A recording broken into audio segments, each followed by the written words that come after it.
గబేరా వేదిక భారత్ దక్షిణాఫ్రికా మధ్య రెండో వన్డేలో సౌత్ ఆఫ్రికా విజయం సాధించింది. 3 వన్డేల సిరీస్లో భాగంగా రెండో మ్యాచ్లో దక్షిణాఫ్రికా 8 వికెట్ల తేడాతో గెలుపొందింది. 212 పరుగుల స్వల్ప లక్ష్యాన్ని సఫారీలు 42.3 ఓవర్లలో 2 వికెట్లు కోల్పోయి ఛేదించారు.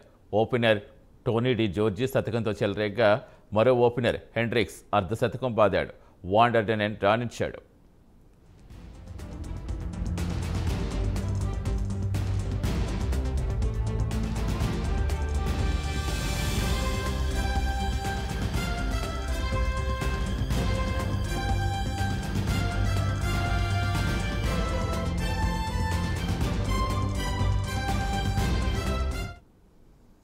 అంతకుముందు బ్యాటింగ్ చేసిన టీమిండియా 46.2 ఓవర్లలో 211 పరుగులకు ఆలౌట్ అయింది.